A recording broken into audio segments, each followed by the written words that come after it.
I'm Steve Harwood, and joining me as my co-host is the great Jay Ward. And Jay, what a privilege to have you be part of our broadcast. You're an Orinda resident, a car enthusiast. You got a whole slew of cars. You're a car expert and the lead car person at Pixar, the creative director of the Cars Pixar's franchise. So I'm so delighted to share this day with you and your thoughts as we look ahead to the day before us. I'm just excited to be here. It's great weather. We got some great cars I've already seen. This is going to be a lot of fun. Well, to kick things off, we've got a video interview I did with Chip Herman. And as you'll see, Chip is just one great guy, and he is considered the father of the Orinda Car Show. Way back in 2006, I think it was, when they got started. And but you'll see. Let's roll the interview with Chip Herman. Well, I'm delighted to be here with my dear friend Chip Herman to talk to him about the Orinda Classic Car Show. But we're catching Chip in his garage. And hello, Chip, and give us a little tour of what is behind you in that garage. Oh, hey, Steve. Good to see you. How are you today? Oh, great. Thank you.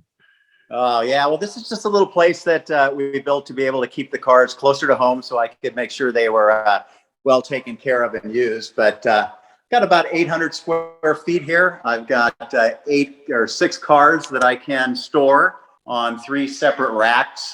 I've got a nice little 66 K-Code Mustang. Up on top there is a 2008 Shelby KR. Got some nice views for the cars so that they can take a look out over the park here.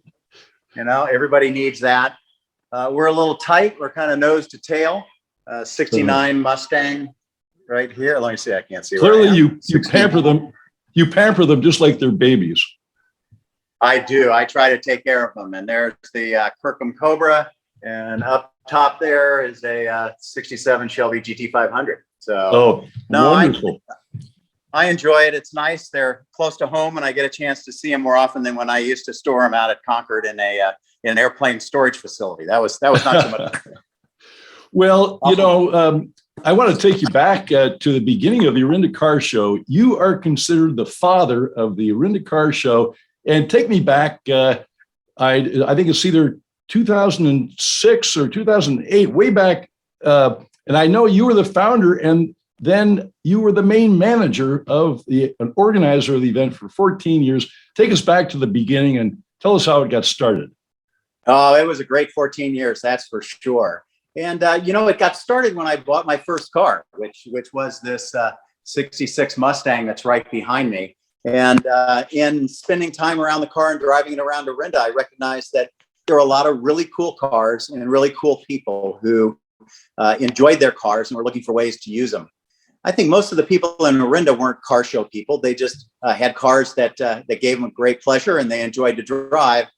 And my thought was, if we could figure out a way to put together an event that would be fun for them and a way to raise some money for the local community, that would strike a chord with them. And I had been having my car serviced at Orinda Motors with John Bannock, and brought the idea up to him. Being the smart businessman he thought it was a great idea to promote the work they were doing. And so together we said, let's give it a try. A lot of folks said we'd never make it. A lot of folks said we'd never raise any money. And we put that first car show together. We had about 25 or 30 cars in a small space, carried my old 1970s speaker system down to provide some music. And I think that first year we made about $1,500 for charity. But the whole thing was based on the premise: let's have a little fun, let's make a little money, and let's do something good for the community. And I was really surprised how local Orinda individuals were so excited to bring their cars down and raise money for the community. I thought it was just fantastic. Well, that's exactly obviously the success has been over the years. It's been a consistent activity that people look forward to. And again, this year, close to 200 cars assembling by Orinda Motors on the 11th. But this year, you're going to be out of town doing a special drive, and you can't be there and be in person. Tell us about that drive that you're heading out on.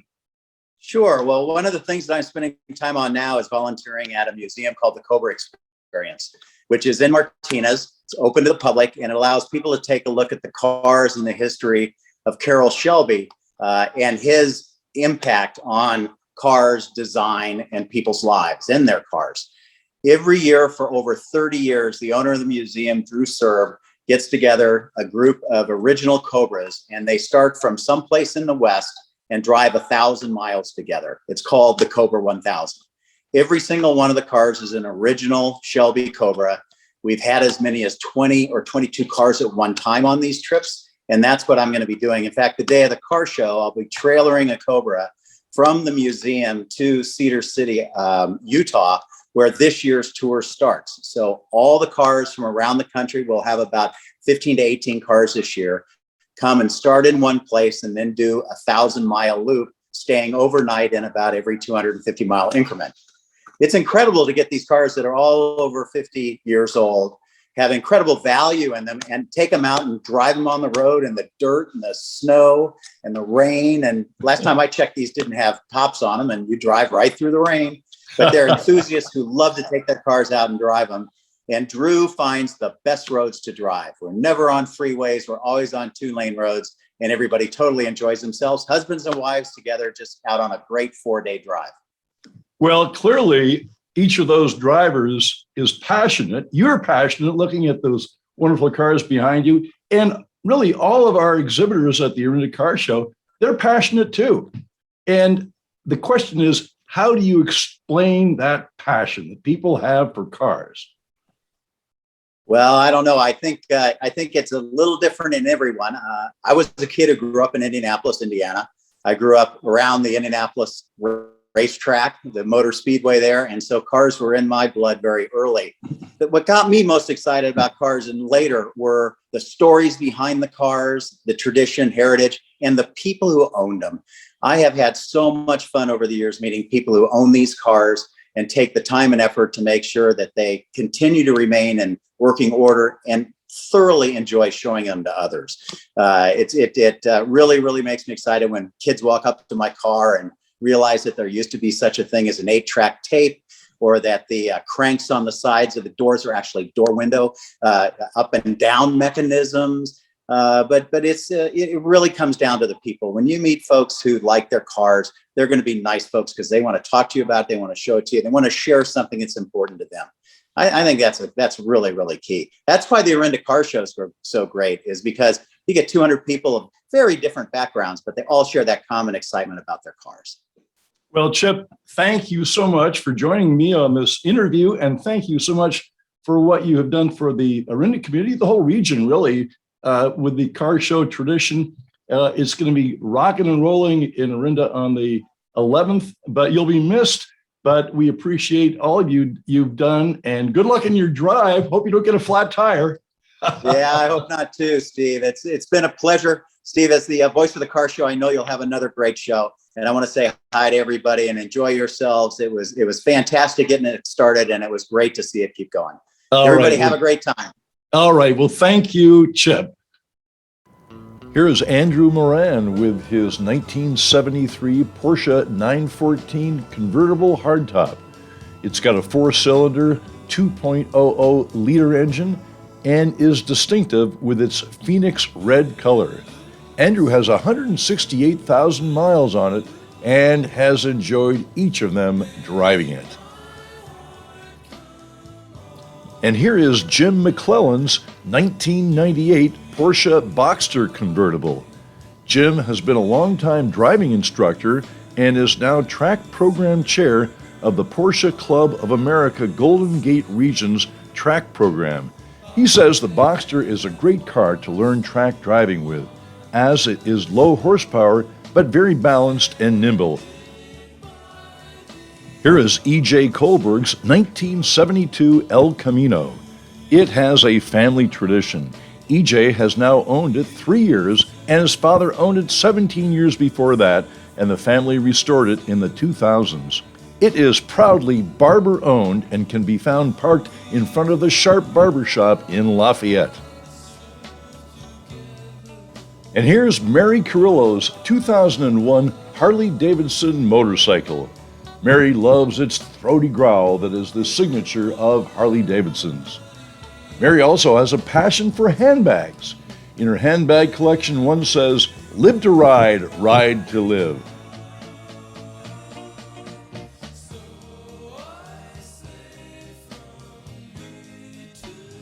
And here is Andrew Weber's 1994 Porsche 968. Andrew says, these days when cars want to look like pubescent transformers with all their sharp angles, the 968's clean styling with smooth lines that are soft and easy on the eyes are what I like. He further says, there's no family history with this car other than the fact that my daughter had better not ever sell it when I'm dead and gone. I'll haunt her for good if she does. And next up is John Baker's 1969 Datsun Sports 2000. This car has many high-performance features, including twin Solex carburetors, 5-speed transmission, disc brakes, and rare parts, leading it to being honored at many car shows, including the Best in Show award at the Japanese Classic Car Show. And here's Randall Mesa's 1990 Chevrolet Corvette ZR1, pictured with his wife Karen, both looking good. Randall is the original owner and has only 40,000 miles on the car.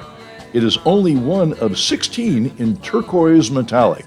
The C4 ZR1 features the unique Lotus-designed Mercury Marine-built LT5 DOHD 32-valve aluminum 5.7 V8. And here is, oh my, Jim Callahan's 1931 Cadillac V16. This is an all-original, unrestored car with factory original paint, chrome, upholstery, and engine with total mileage of 22,000 miles since new. It was special ordered by Illinois Congressman and newspaper magnate Ira C. Copley in bimini blue with black fenders, matching the colors of his alma mater, Yale University.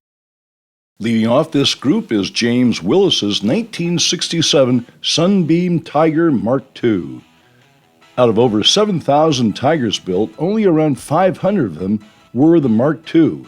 Outfitted from the factory with a Ford 289 V8 engine, this car was heavily modified in the 1970s for drag racing by a previous owner who was one of the founders of the Sunbeam Tiger Owners Association.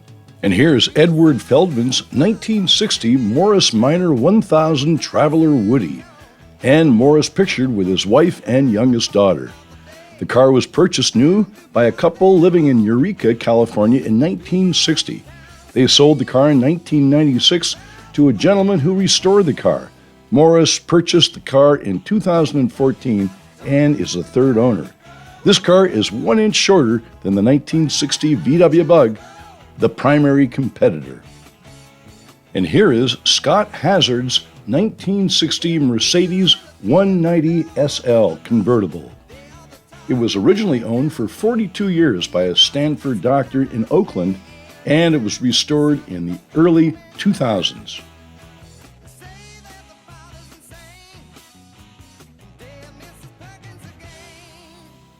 Next up is Ron Simme's 1973 MGB convertible. Ron bought it new in 1973 and has owned it since. That's a 48-year love affair.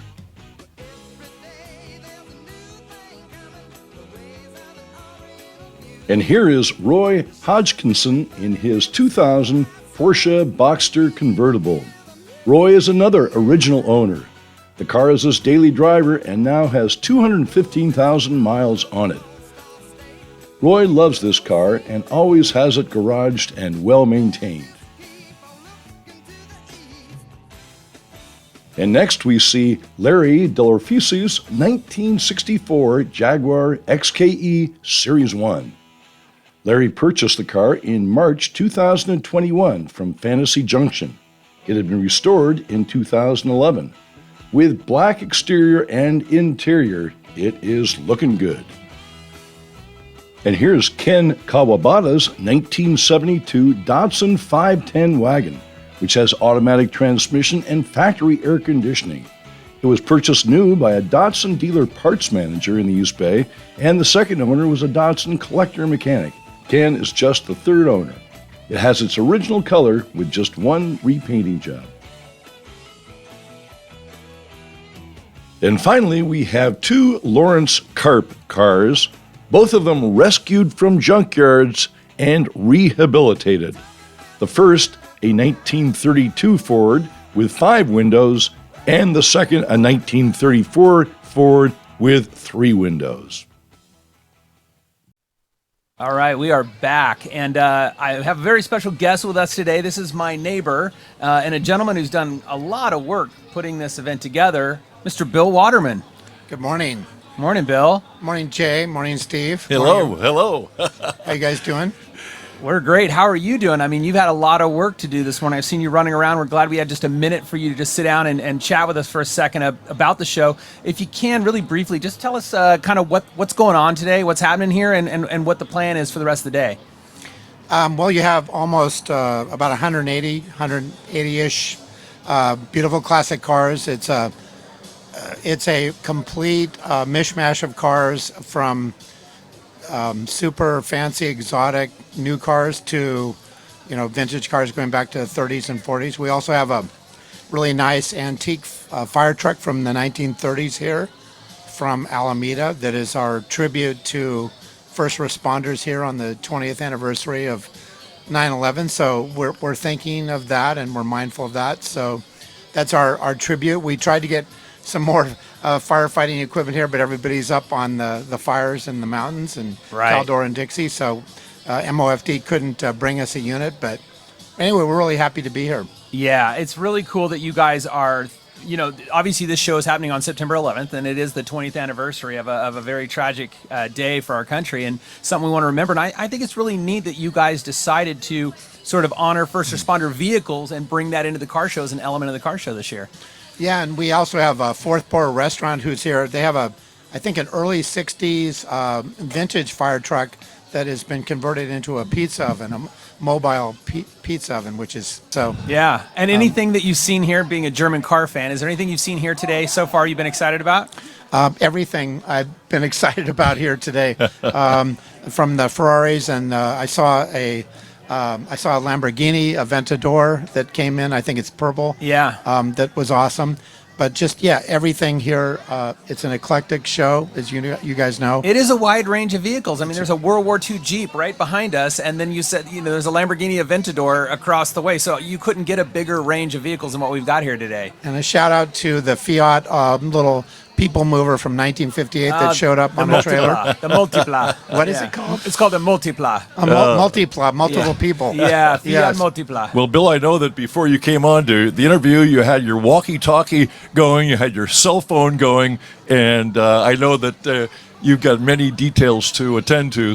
But we appreciate your stopping by, and thank you, and congratulations. What a great result after all the months of planning. Well, my hat goes off to both you guys. Awesome. You guys, this is a tremendous thing having this live stream, and I hope that the recording of it is widely seen along with the live stream today. Thank you so much. All right. Thank you. Thank you, guys. Bill. Here's Nigel Rhodes' 1969 Morris Mini 2 holding its own amidst many muscle cars here at the Orinda Classic Car Show. It was originally from New Zealand and was fully restored in 2005. Next is Bob Sundberg and his 1968 Firebird 455 convertible. Bob has owned this beauty since 1974, and it is on a frame restored in original colors, body parts, etc., except that he installed a 1970 Pontiac 455 V8 engine to replace the original V8, which he still has. Here's Hayes Engelhardt talking about his Thunderbird. I'd like to introduce you to my 1966 Ford Thunderbird convertible. This is the last convertible that they made as a Thunderbird up until the retros of the early 2000s. This car has approximately 68,000 indicated miles on it. It's had one repaint. I've redone the engine, transmission, brakes, everything to make it a true driver's car. And here's Steve Sobel's 1987 Alfa Romeo Spider Veloce. Steve has a history with Alfas that he has owned since 1978. Steve took his pregnant wife to the hospital to deliver their middle daughter in 1989 in his 1973 Alfa, and took that same daughter to her wedding ceremony in 2019 in this 87 model. And here's Mike and Sarah Christensen's 1963 Thunderbird Coupe. The car is mostly stock except paint, wheels, and front disc brakes. The paint is Corinthian white with a little blue pearl.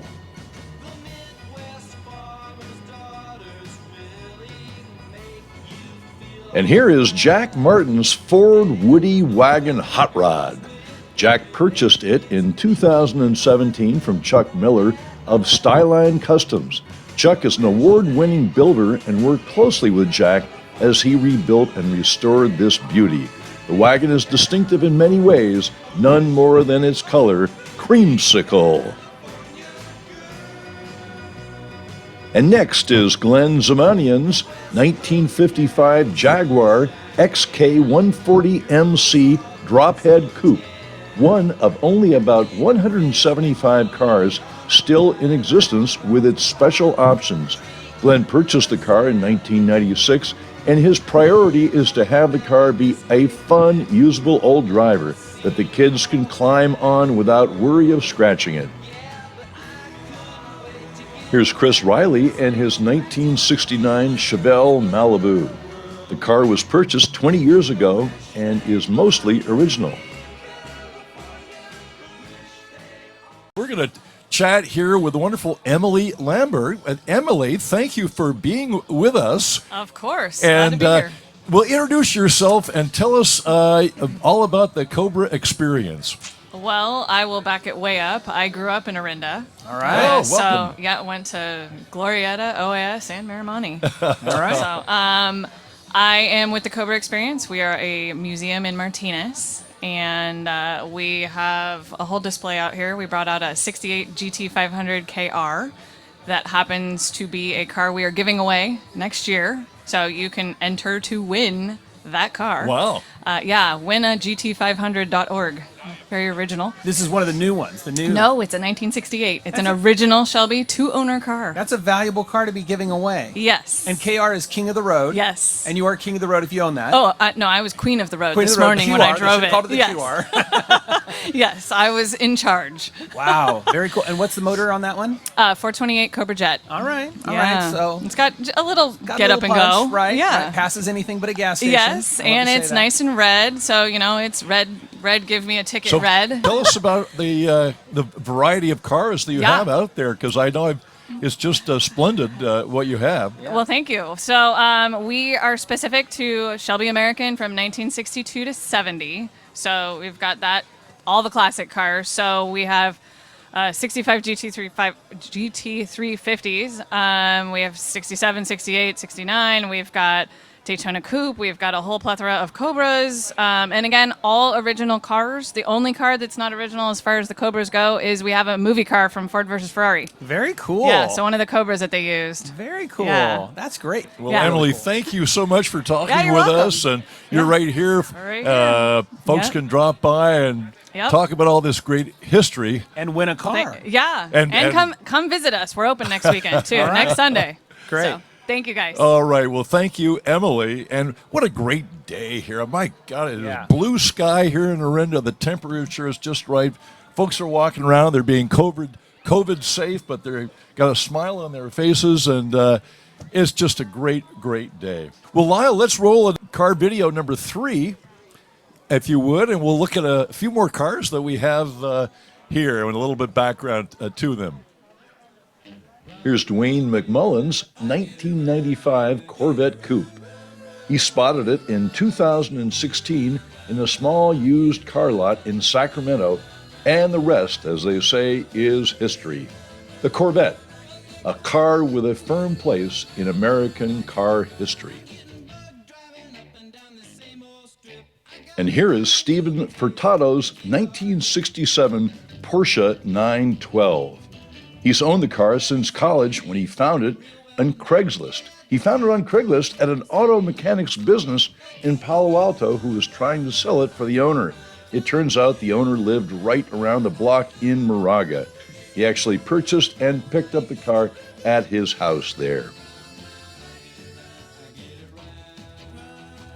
And here's Kurt Haley and his 1969 Ford Mustang Fastback GT. Kurt has had a 23-year moving love affair with this car.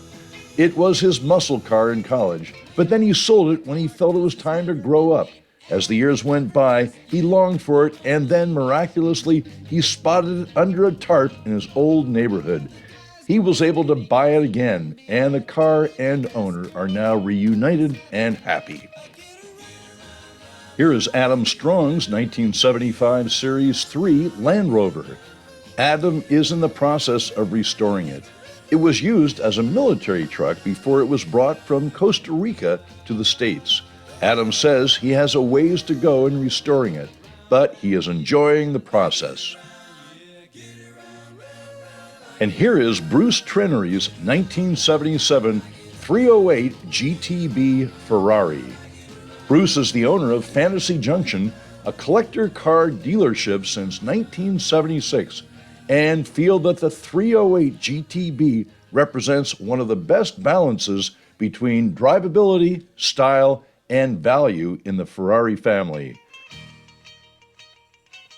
Next up is Stephen and Maria Schreier's 1964 Chevrolet Corvair Spyder Coupe.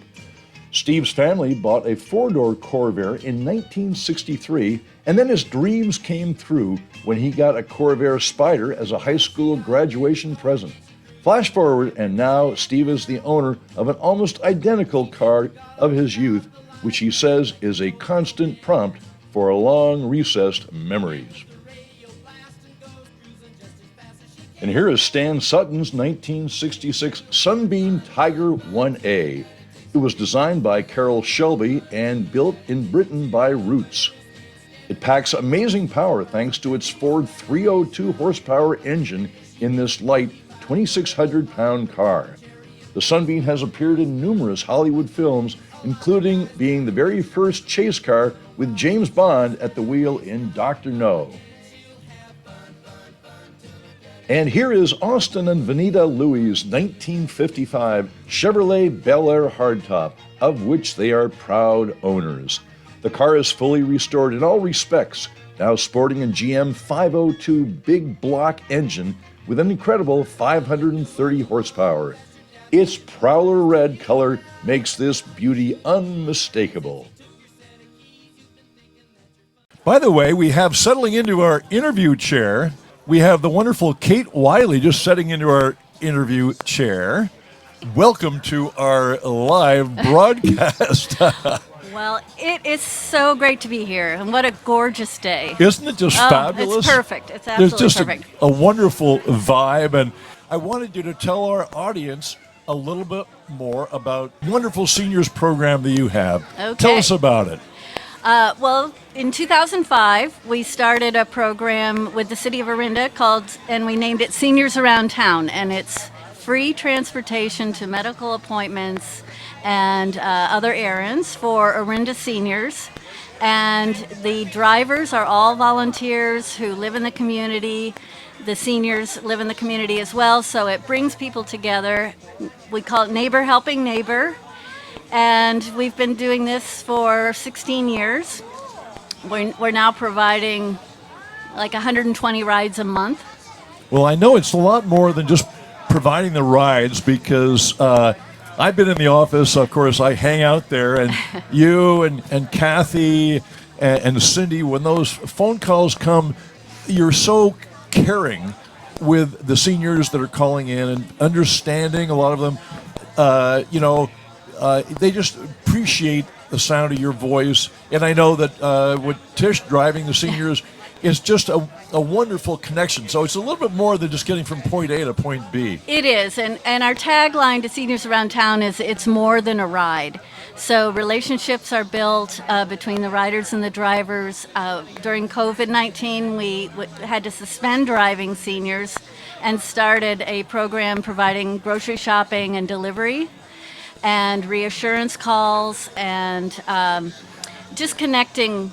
We're always there Monday through Friday. We're not we're live to talk to the Absolutely. riders and the drivers, and we know them all very well. Well, So- Kate, thank you for all you do. I know you're part of the heartbeat of there at the Orinda Association, and for all the things you've done over the years in the community. Well, They thank go you. on and on and on. Well, we're just blessed to have so many people that work on this show 6 months in advance and hundreds of hours. So it's amazing to us, all of you who have come to help us meet Well, our it's goal nice every to see year. it come to So- fruition and have it be such a wonderful result Yeah. that people are walking around and Yeah. really enjoying themselves today. We're back.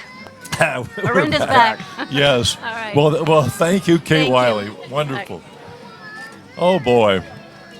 Well, a lot of Kate's an example of just all the wonderful people around that give of their time and the tremendous volunteer hours in this community. It's a big part of the Orinda and La Orinda community. All of the volunteer Absolutely. time that people put in. Absolutely. Well, wonderful. Well, let's see some more cars.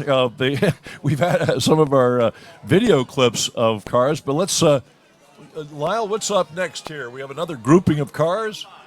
Group number 5. Let's see what that's all about. Here is Richard Ruff's 2017 McLaren 570 GT. It charges up to 124 miles per hour in less than 10 seconds.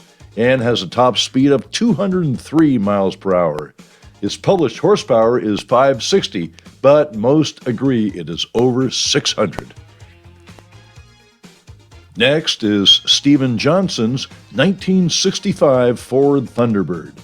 He's just the second owner, and the car has always been registered, evidenced by all of the tabs on the license plate.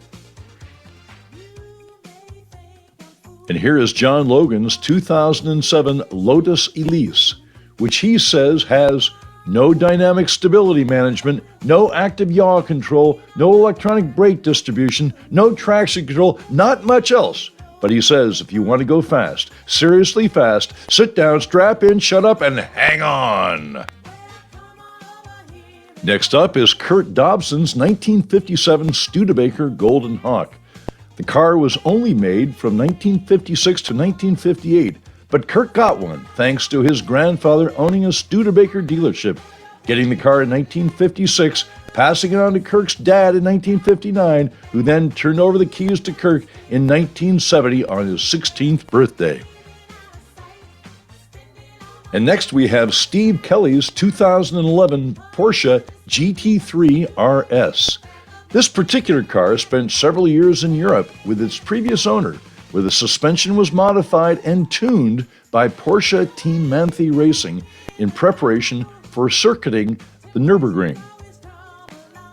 Steve reports that its manual gearbox makes it an engaging and visceral car to drive. And here's Jim Kearney's 1950 Oldsmobile Coupe. He purchased it in North Carolina in 2018, then trucked it to Livermore. He's now had it completely redone, installing a 1957 Olds engine with 3 carbs. And here's Martin Blow's 1963 Buick Riviera Coupe. Martin bought the car in 2019 after looking for a 60s Riviera for many years. He said he loves its breakthrough styling and the personal luxury aspect, mixed with a big V8. The car has its original upholstery and has been resprayed with its original sand color, a classic from the 1960s.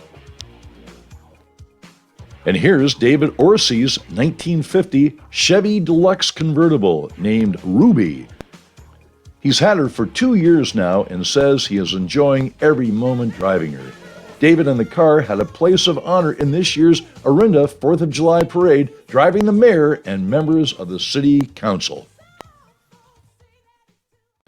We're having fun here, and we're back with the Taft brothers. Who? Yes. Who is correct? So for We those got of Russ and Bob Taft, and they're quite something, Jay, because they have 7 cars here at the car show. What's going on with the Taft brothers? We could have had more, but we ran out of drivers. So anybody who wants to drive a cool car, come to the media tent and give us your name. You'll throw him some keys. We'll toss him some keys. Right. How many cars do you guys have between the two of you? 15. 15 cars. 15 cars. Not bad. Eric, use the mic when you're doing Okay. it. 15 collector cars. Okay. And I wanted to talk to you about a couple cars that you brought. One of them is you have two very early Aston Martin DB models. And for those of you who don't know, DB means David Brown. And David Brown was a guy who came in at Aston Martin and really helped push them to the levels of performance. So this When is we look at the screen, we see the guys where you can look over there and see what we're showing on the screen. yeah, that looks like it's over at the Alameda Naval Air Station there. You'll notice the red car with the silver top. Speaking of DB or David Brown, that was his personal driver. You're not allowed to talk about that car. I am. Oh. So, so that car was purchased by my uncle at a junkyard auction in Vallejo in 1965, and he borrowed $10 from the auctioneer to pay for it.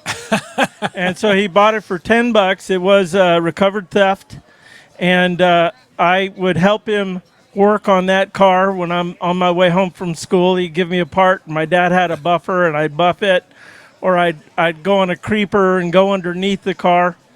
And after a couple of years, he finally got it to a point where he could enter it into a car show.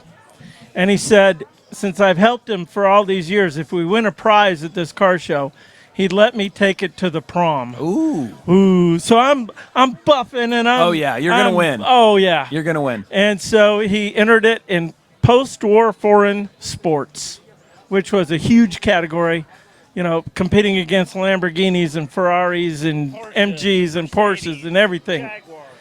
And we won third place. Okay. Well, the horror of me working on cars and not girls finally struck. So I needed a date. And sitting next to me was a beautiful girl named Vida. And I said, hey, Vida, are you going to the prom? And she's like, no, my boyfriend, he's not coming to our prom, and I don't want to go to his prom because he goes to the rival school, so I'm going to sit it out. I said, well, I'd love to take you if you want to go. She's like, oh, I don't have a dress, and my boyfriend probably doesn't want me going out with another guy, so that's so sweet of you to ask, but no, thank you. I said, that's too bad. I'm going in an Aston Martin. She said, okay. It worked. So Yeah. I got to roll back a little bit, though. This car belonged to David Brown. How did you guys, when you bought it at the junkyard for $10, how Right. did you know that it belonged to him, or did you figure that out later? Was there a piece of paper under the seat? It was later. It actually, a birthday present to my uncle. A friend of his wrote to Aston Martin Inc. with the serial number and said, do you have a history of the car? And they sent us back. It actually belonged to, quote, DB, whilst on holiday in the States. I was So gonna is say, this the 57 or the 59? The 57. So Lyle, put up number 105 if you would. So this Yeah. car, there it is. I like his radio voice. But there it is. That's a famous car. And is that car is here today? That car is here today. It's a very rare car. There's only 11 of them in the world. It's called Wow. a notchback. And that was David Brown's. If you go back to the previous screen, all Aston Martins were fastbacks or convertibles. Right. And so they did a few of these, which are the notchback coupes. They're called a fixed head coupe. So the top Right. doesn't come off. Jaguar used that term as well. Yes. Yeah. And so that was David Brown's favorite configuration. So both of his Really? company cars were notchback coupes. Very cool. And that makes it very rare, and even rarer still, it was David Brown's car. Right on. Well, It is. We gotta roll along here, but we could talk all day long with the Taft brothers, and obviously, here's what we're seeing, Jay, is that with every car here, there is a story, and not only the history, but then it got you a date with the with a good-looking babe. I hope the prom went well. It went well, but, in my brother's case, you had to have $1 million car just to get a date. I didn't have that problem. I was focusing on girls.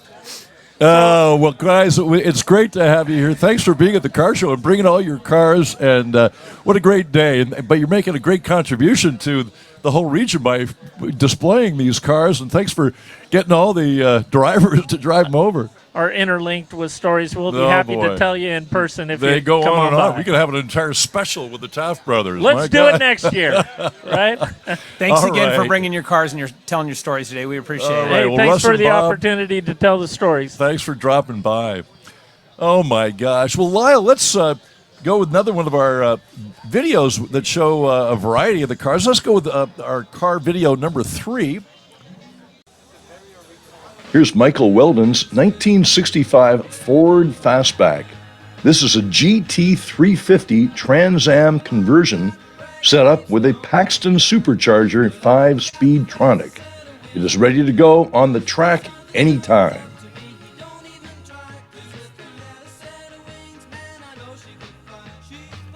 Next is David Tan's 2007 Mercedes-Benz 50th Anniversary Limited Edition SL550 Roadster. Just 550 were produced. Some of the luxury features that were unique to the 2007 anniversary model are the pewter metallic exterior paint, the cognac brown leather upholstery, the black ash wood interior trim, the 18-inch twin spoke wheels, and the 50th Anniversary Edition floor mats. And here is Bruce Kimmis's 2017 Corvette Coupe, a replacement for an exact copy of the one he totaled. The car is dressed up with pinstripes, a Z06 grille, a carbon fiber rear bumper, and a front splitter. And here is Brian Cutter's period correct 1961 Baja Custom Beetle. The Volkswagen Beetle, a distinctive icon over many decades. And here's another Volkswagen product, Jason Matthews' 1974 Carmen Ghia Cabriolet. Jason purchased the car in 2019 as a gift for his wife Jen, who since her teen years always wanted a Carmen Ghia. About 45 minutes after picking it up in Los Gatos, driving to Orinda, it burst into flames. The car has been fully restored the last 2 years, and Jen reports with a smile that they have new license plates labeled One Hot Flash, as an homage to the car's fire and Jen's age. And here's Adam Beckett's 1984 Toyota Celica Supra.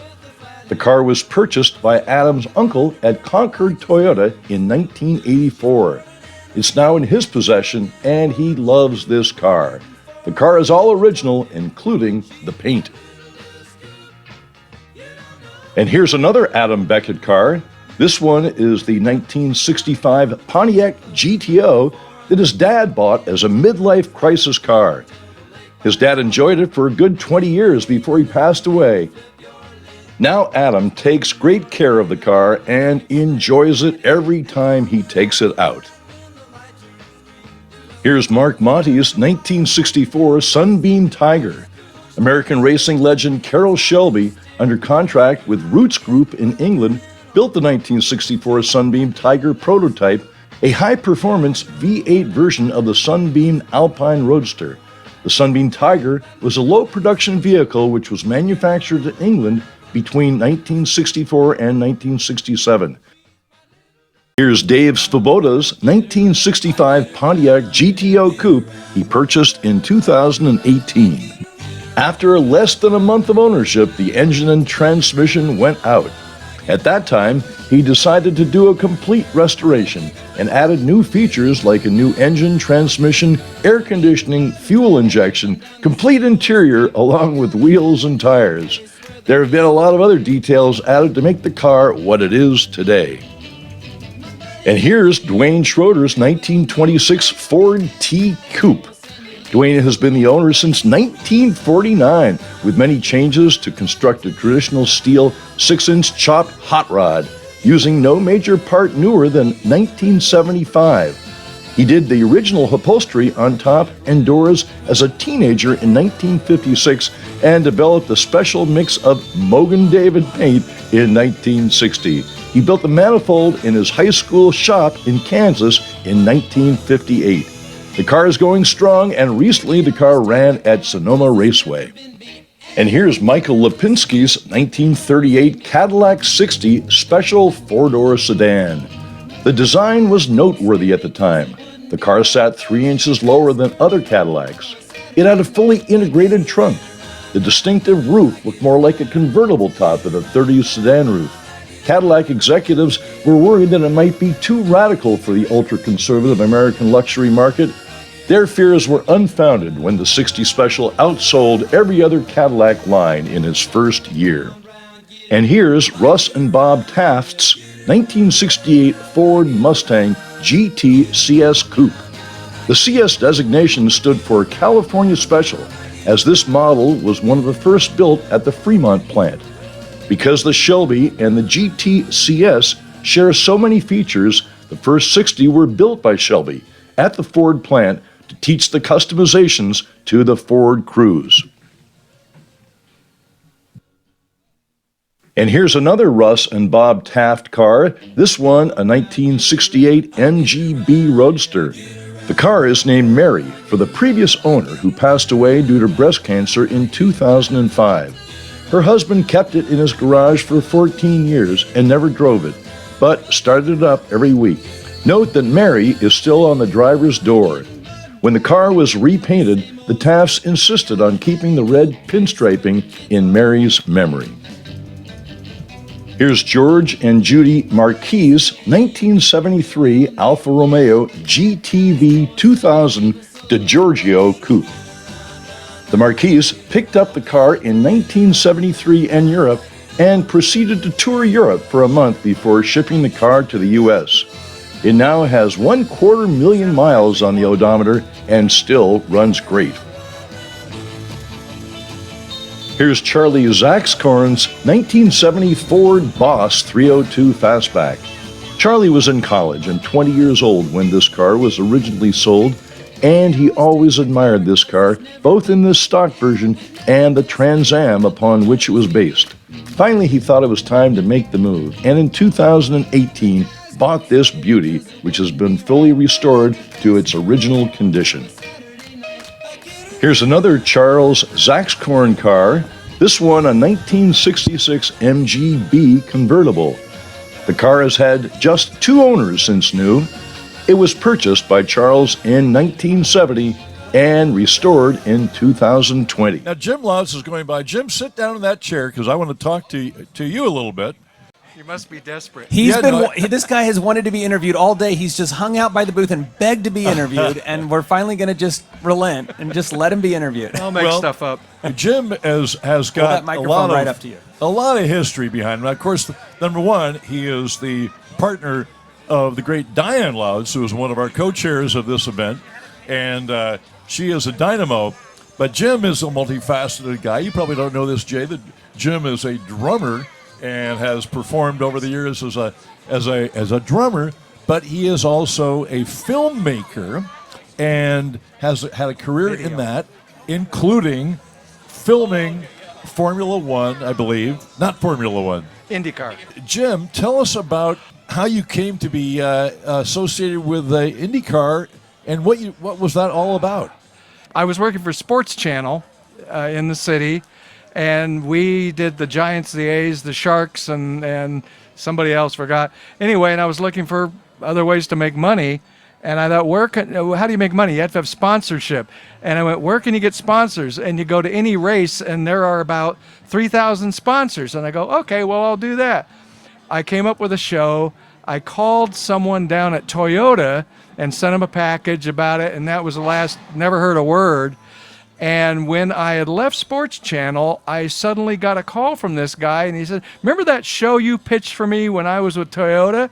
And I said, yeah, sure. And he goes, well, I'm now Toyota is entering the IndyCar circuit, and we're looking to we know we're going to be at the back of the pack. We're looking for more exposure and video. How about you doing that show? You pay for it? Yeah. Okay. You got the money. The rest is easy. Oh, that's great. What year was this at Toyota? This would have been probably mid-'90s, something like that. And what happened was the IndyCar, they'd come to they split. And they had IndyCar owned the rights to the name, so they changed theirs to CART, Right. Championship Auto Racing Teams. Right. And like I said, it was they had two teams. One was Ivan Ironman Stewart. Right. He was and it was his. God, all these names coming back. It was the guy who did, and I'll think of it, who did all of them. He did all their trucks. Okay. And he had a thing down in Rancho Santa Margarita, and he got Archiero Wells. Oh, Cal Wells, that's who it was. He did all the engineering for Ivan's trucks. So Toyota figures, well, hey, you can do it. And the other guy, guess who the other person was? Who's that? Dan Gurney. I've heard of Dan Gurney. And the Yeah. and the driver was Juan Fangio II. Wow. So I got to go down and we filmed at Dan Gurney's American Racers, and he passed away. I think in the last couple of years. Just a few years ago, he passed away. Yeah. He was the nicest guy amazing. you'd ever want to meet. Yeah. And so we started. I came up with this show, and so I got a chance to meet all these people. Roger Penske, again, when they opened Fontana, I got to go down and interview his son, who was running the Fontana Speedway.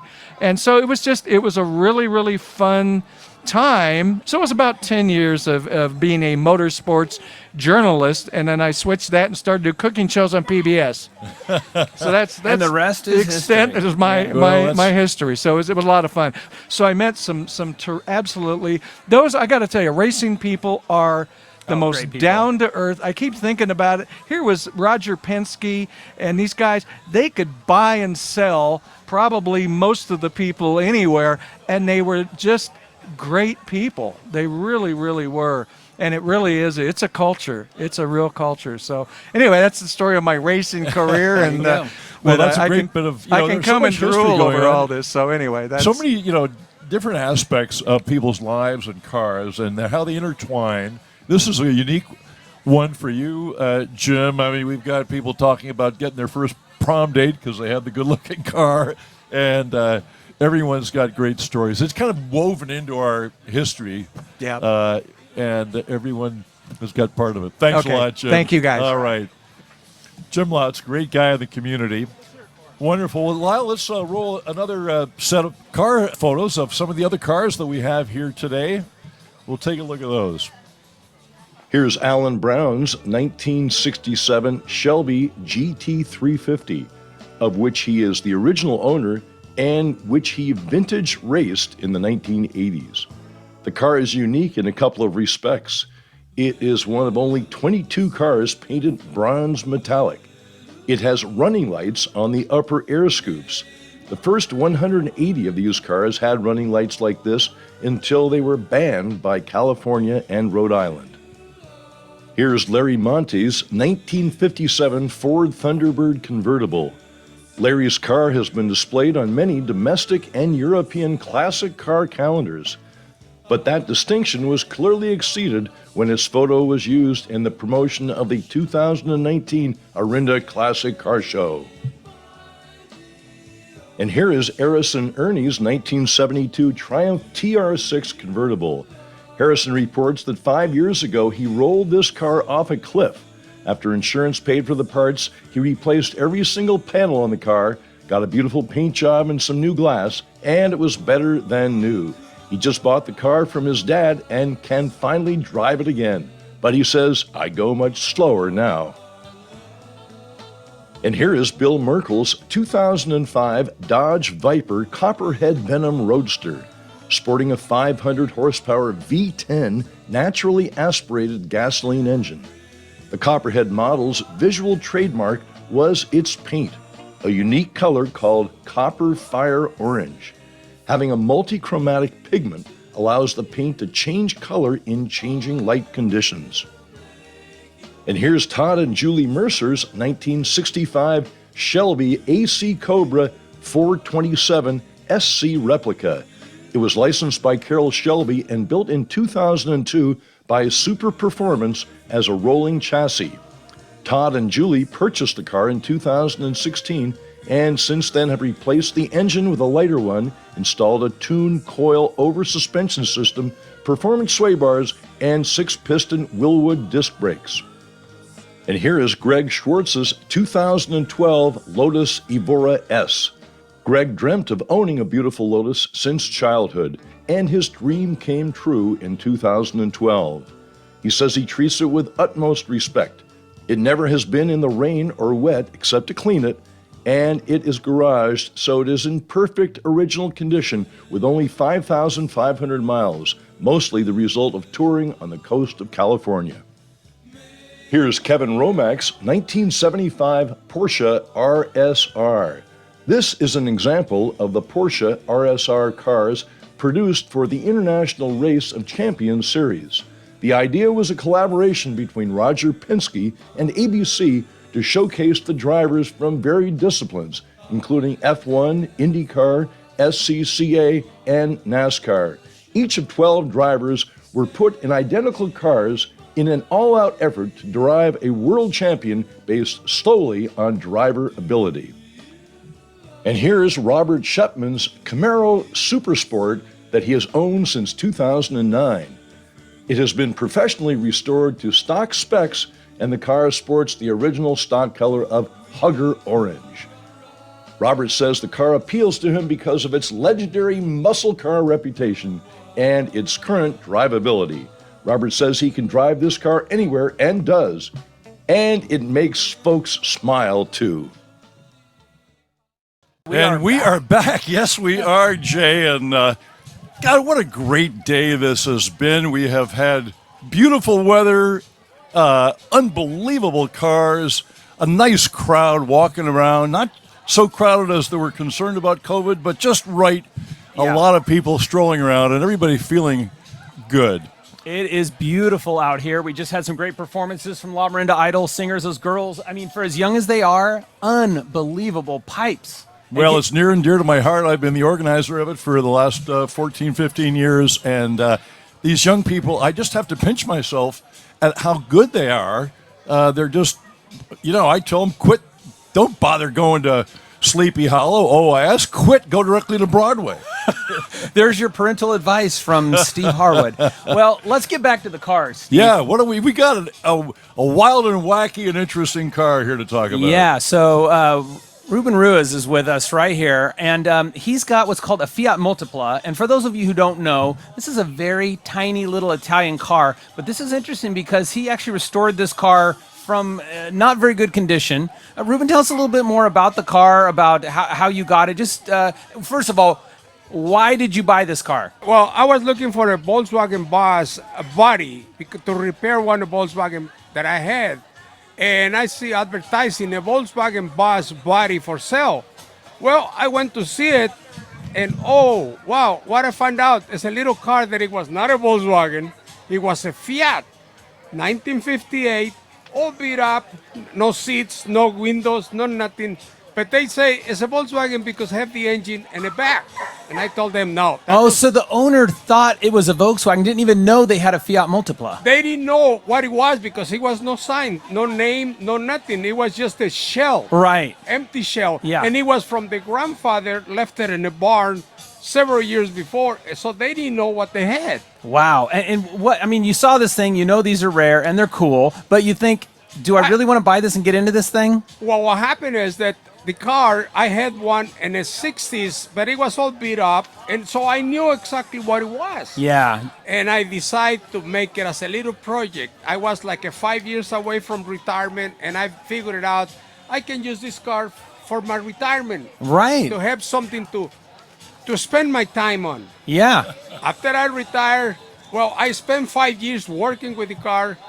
Spend that much time because the parts were hard to find in the U.S. You were saying you had to fly to Italy just to buy parts for the Multipla.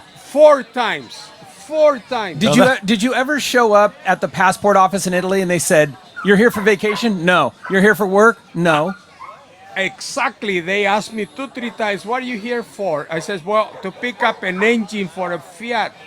And they laugh at me. They says, "What? You cannot find an engine in the U.S.?" I says, "Maybe, but I got this one on eBay."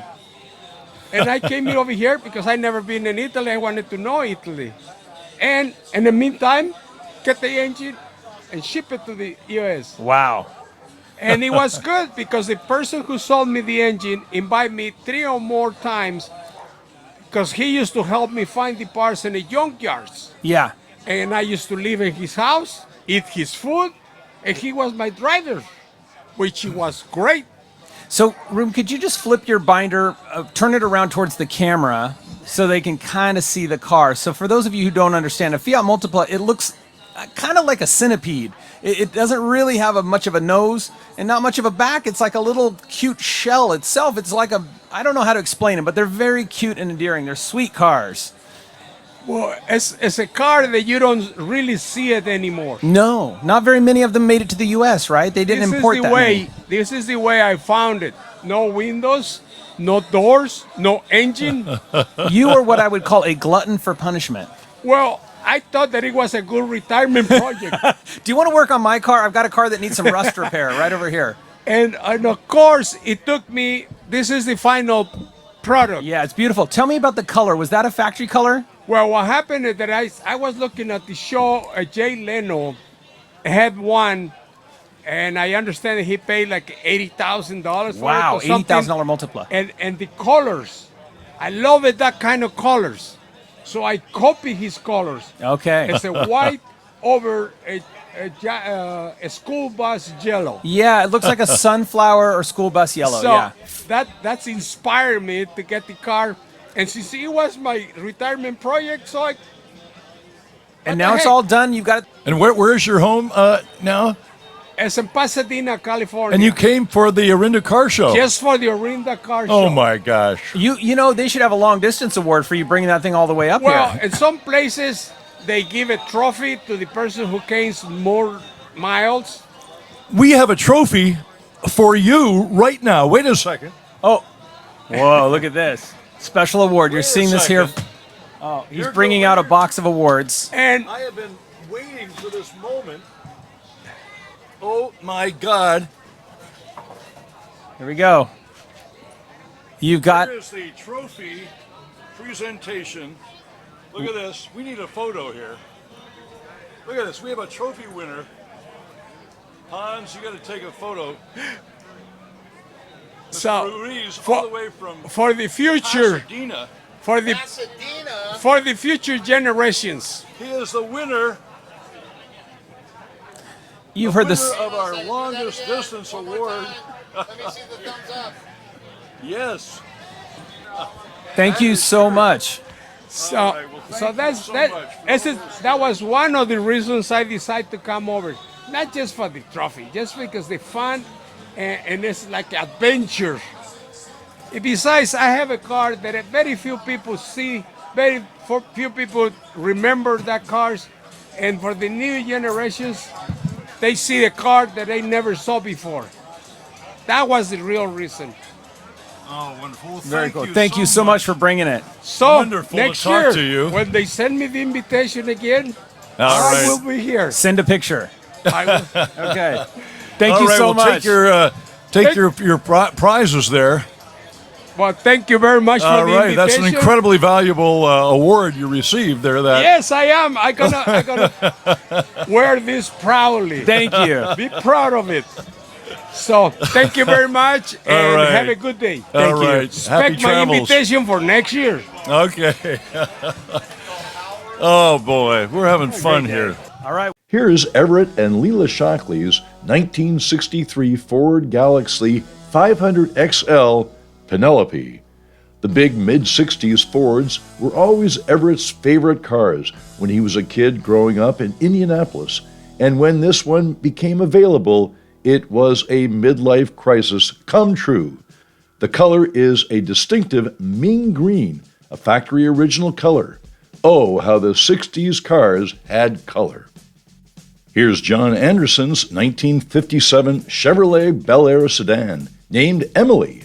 John bought her in 1976 when he was 16 and has owned and driven her for the 44 years since. In 2010, her V8 220 horsepower engine was rebuilt and she was repainted with stock Adobe beige over Sierra Gold metallic colors. John clearly has a lifelong love affair with Emily. Here's Kevin Roebuck's 2021 Shelby GT500.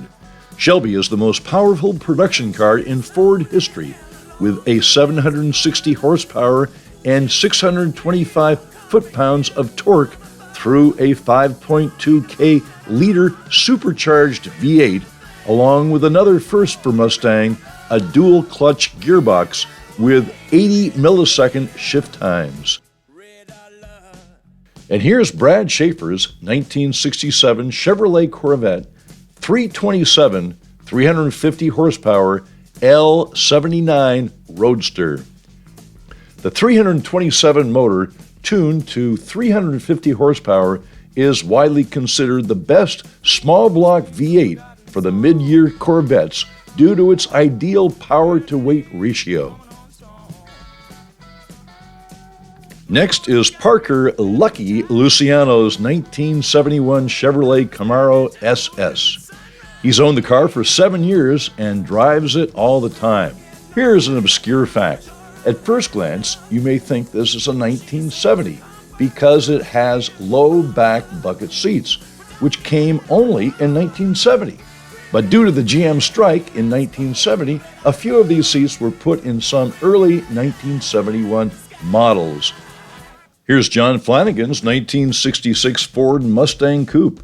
John's aunt bought this car in 1966 right off the showroom floor. Recently, he was able to locate an original Paxton supercharger from 1966 and had it installed. And this is Kurt Sabnick's 1969 Pontiac Camaro SS. This was his late wife's fourth 1969 Camaro, and Kurt considers it a cancer tribute car.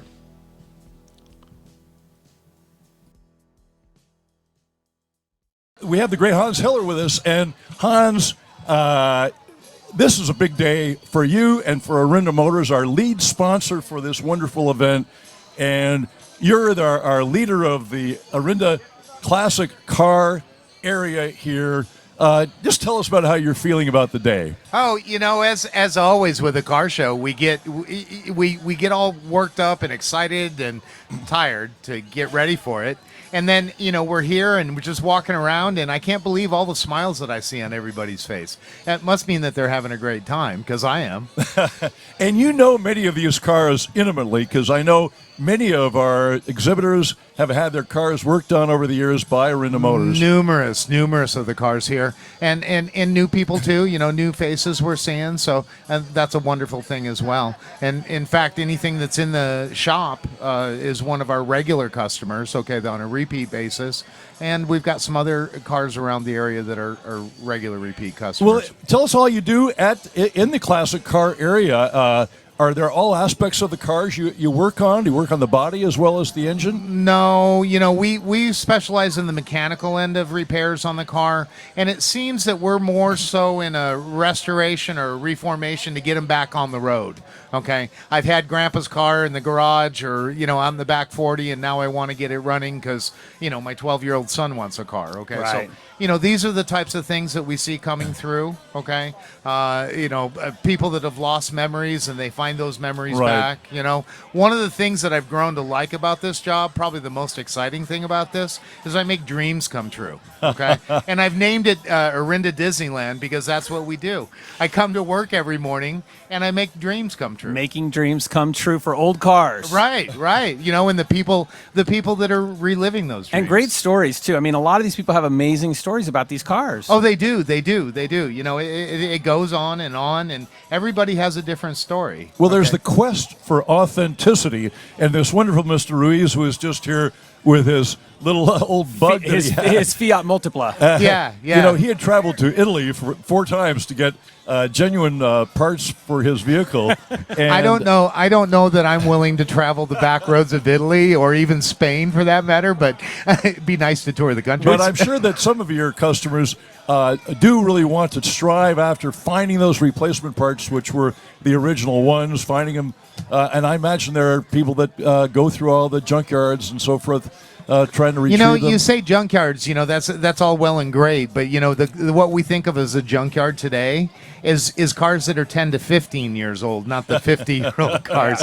When we get into this stuff, I'm either looking at restoration parts, restoration types parts that are reproductions, or we're looking for genuine parts that are new old stock or even good quality used stuff. So there's a lot of internet searching that we do to find this stuff, and there's a lot of different resources that we use. They need you down in Cuba with all those wonderful old cars. I remember going down there years ago, and they still, of course, have them today, and they're all from the 50s, and they just are gorgeous that they use down there. They for whatever it was, people in Cuba just loved those cars. Well, there was an embargo that after 1959, you couldn't get an American car in Cuba. Well, and that's what it was. You couldn't get any more cars, and so they had all these 50 series Chevys, and they just built cottage industries around making replacement parts and I heard that reproductions. they take old vacuum cleaners and something and be creative to get the parts they need. Yeah. Well, in a limited situation, we all do that.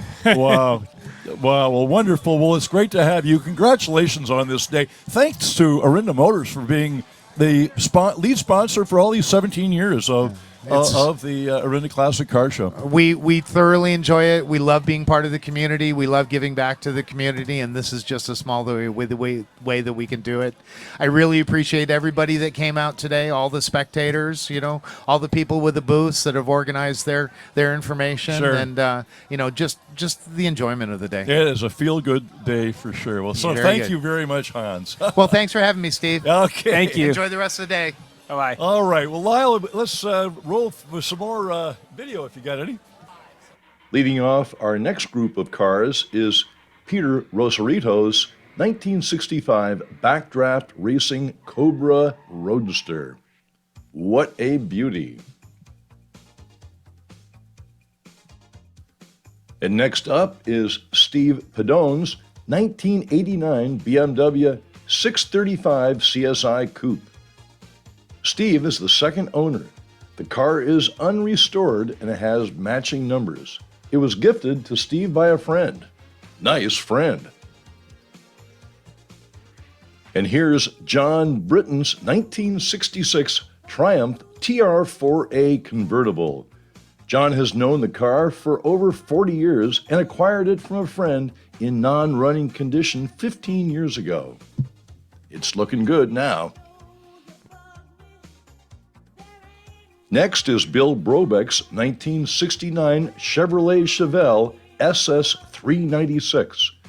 Bill, who grew up in Orinda, is the original owner of the car and purchased it from Valstro Chevrolet in Oakland. He recalls first filling up with high-octane gas at 28 cents per gallon at the Flying A in the Village. Next up is Chris Keneal's 1981 BMW 528i.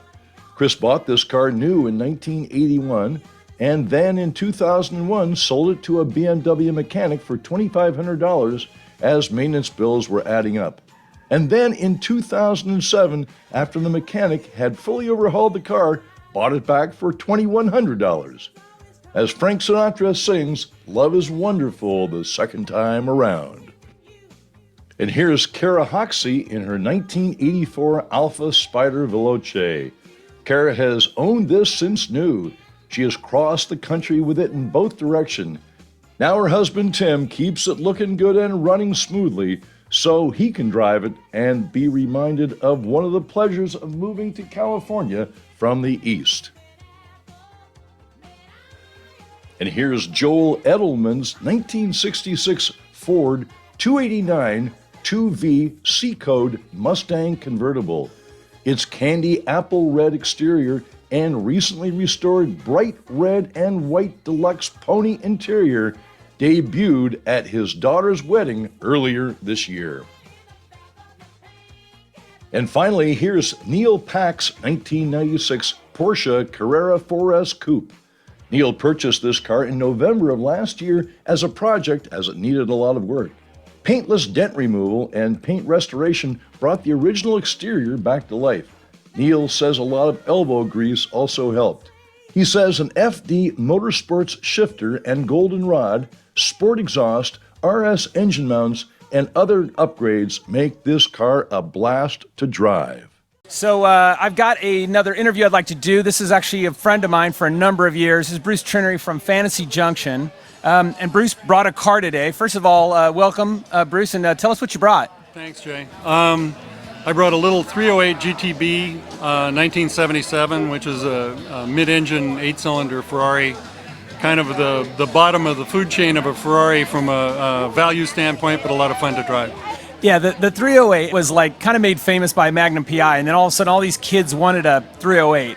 Yeah, that's right. Yeah, and they made a decent amount of them, right? I mean, how many 308s did they make? I think they made several thousand of them, so that they're not rare or anything, but that also means you can get parts for them, and they're not very hard to keep up. They're a pretty simple car. Yeah, and for those of you who don't know, Bruce runs Fantasy Junction, which is possibly one of the most iconic, in my mind, high-end European and American, really global collector car broker right there in the Bay Area in Emeryville. And you can walk into Fantasy Junction one day and see completely different cars a month later, and all of them are, in my mind, collectible, stunning, special. So Bruce knows more about Ferraris than I'll ever hope to know. And you've got a couple Ferraris. You just showed at Pebble Beach last month, and you have a 330 GTC that's an original car, right? Yeah, I have a 330 GTC, which is a 1967, and that's a V12 with a transaxle, a Pininfarina coupe.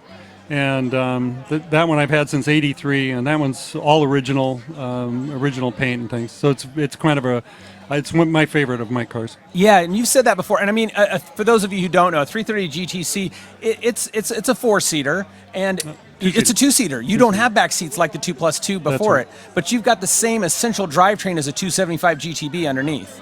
Except it's the 275 is 275 cc's times 12, and a 330 is 330 times 12, so that the 275 is 3.3 liters, and the 330 is 4 liters. So you can actually, technically, you could beat a 275 GTB in your car. Yeah. Wow, that's pretty cool. I didn't know that. It's a larger capacity engine. Yeah, they weren't designed as a racing car. They were designed as like an executive car or whatever, but they're very beautifully made. If we could talk just about where you think the collector car world's going now. Obviously, we've had a pandemic, but we've seen classic car prices going up and up and up, it seems like, during the pandemic for the good stuff. Do you see that? I mean, everything has ups and downs, but do you feel like we've just hit this new plateau and this is where we're going from here? Or what's your gut? Jay, I think that during the pandemic, a lot of people had a lot of time to look at their computer screen and dream about what they were going to do at the end of the pandemic. And it seems like a lot of people decided, if I don't do it now, when am I going to do it? You know, we all are getting older, and if you want to have some fun, you have to go out and do something. So I think it's sprung a lot of people into action. And so we've seen, a lot of sales, and when you have a lot of sales, the demand is higher. When the demand is higher, the price goes up. So the market has been very buoyant in the last year or so, particularly for the mid-range and less expensive cars that people can have for fun. And I think that for the super expensive cars, they've done pretty well, but I would say the very expensive cars, not the super expensive, but the very expensive cars, those might have suffered because a lot of the people that are older are kind of aging out of the game, and so the people that recognize those cars and remember them might be diminishing, and those cars might not go up. What makes you guys decide to put a car on BAT, bring a trailer, versus just going showroom? Well, we found we were actually closed for quite a while, and we found that even when we are open, a lot of people are not willing to travel, and the people from Europe can't travel. So a lot of more deals are done online. And so Bring a Trailer has a very unique platform where there's a lot of commentary on each car. And so at the end of the week or 2 weeks, depending on how long the car is on the auction, when it does go for sale, two things happen. One, everybody's vetted everything they can possibly think about that car, that model, and whatever they know about it. Yeah. And secondly, I think that if you're a buyer that's not familiar with the value of a particular car, you can see that if 5 other people are willing to pay $10,000 for it and you want it, you might pay 10,001, and then somebody will pay 10,002. But you feel comfortable because there's 8 or 10 people at the very moment in the same range that you are, so you know you're not overpaying necessarily. Well, Bruce, thanks for joining us. Thanks for bringing a car to the Orinda Car Show. It's always great seeing you. We work across the street from each other, so it's always exciting when we see each other at Pebble Beach or Orinda Car Show or whatever. So thanks for coming by. Thank you, Jay. Thanks for the interview, and I really enjoyed the show. Yeah, I'll talk to you soon. Yeah, bud. Good seeing you. Yeah, it's good. You bet. All right. Well, let's roll some more Steve Harwood commentary on some of the cars we have here. Leading off this group is Chris Lee's 1996 Porsche Carrera 4S Coupe. Chris bought the car in 2015 with just 1,375 miles on it, and he and his father share the car. It was originally an F1 gearbox, but Chris had it converted to a gated 6-speed manual in 2020. And here's Jeff Baldwin's 1968 Chevy Camaro Z28. A total of 7,199 of this model were produced with a high-performance 302 engine and manual 4-speed transmissions. These cars were designed for racing and were dominant on the Superstock drag circuit and the SCCA Trans Am Series, where they were 1968 and 1969 champions. And here is Russ and Bob Taft's 1969 Pontiac Firebird convertible. Russ and Bob's Firebird has been a regular in the Orinda 4th of July parade, including representing the Orinda Association in 2016 with the Statue of Liberty and Cinderella on board. And here is Cole Weldon's 1951 Ford Custom Deluxe Coupe. This is a new car from 1951 without any work done on it yet. Its length is a full 10 feet. Good luck finding a parking spot. Next is a 1987 Ferrari Testarossa, which was purchased by Paul DeVivo in 1990. It is in original condition and has not been modified in any way. The Testarossa was produced from 1984 to 1991 with 12 cylinders that take you from 0 to 60 in 5.5 seconds. Oh boy. And here is Marco Sicco's 1965 Ford Mustang Coupe. Marco purchased it in 1991, and since then, he says, it has been an evolving project. He says every year something has changed or upgraded to keep up with current trends and technology. It sports a hopped-up inline 6,200 cubic engine with V8 suspension components. And here's Paul Dolan's 1968 Chevy Chevelle Coupe. Acquired in early 2017, Paul had been looking for a survivor Chevelle that he could restore, and restore it he did, with new metalwork, a modern engine and transmission, a new drivetrain, and a fresh paint job. Now she is used for the occasional autocross day, Wednesday night drags, and of course, driving the kids to school. And here is James Minder's 1964 MGB Roadster. The car is one of 25 of a series built by Frontline Developments in England in 2018, but is registered as a 1964 since every series car requires a donor car, and bits and pieces from a 1964 donor car were restored and used to finish this car. Have any closing thoughts about today that you? Oh, well, what a great day. It's like, here was a 4-hour talk show, and it just flew right by. Jay, I want to say a big shout out to Lyle Barrar and our team from Desired Effect that do audio, visual. They have gotten into this whole business of live streaming, and there's a lot of subtlety to everything that is done. They've done amazing today. Honestly, like the amount of technical stuff it took to make all this happen, and they just nailed it. So thank you guys. Yeah, but thank you, Jay, and all the joy that you bring with all your knowledge of cars. And what fun talking to our interview people here. We could actually keep going for a few more hours. I'll give a quick plug at the end here. September of next year, so about a year from now, we'll have a new series coming out on Disney Plus. Oh, boy. That's our streaming network, and it's called Cars on the Road, where Mater and McQueen are going to hit the road for 9 episodes and go on a road trip together. So tune in a year from now to see Cars on the Road. Oh, my God. New adventures With Mater and McQueen. The 2 stars. Now, you asked me before if I'd seen Cars, and I actually did see the original Cars, Yes. but how many have been now? 3 Cars features and a number of tunes, what we call Cars tunes.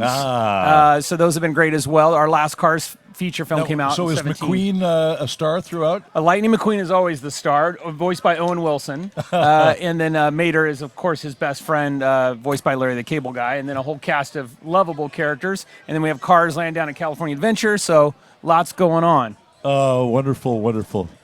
Well, I think with that we may say so long to everybody from the Orinda Car Show. Thanks for the faithful who have been watching us worldwide. Yes. And we'll look forward to taking our video footage here and turning it into a nice memory, which will be posted on the Orinda Car Show website and sent out to our participants, and also the Orinda Association website. All of it, you can find your way to these great memories from today. We will see you down the road next year for the Orinda Car Show. So long.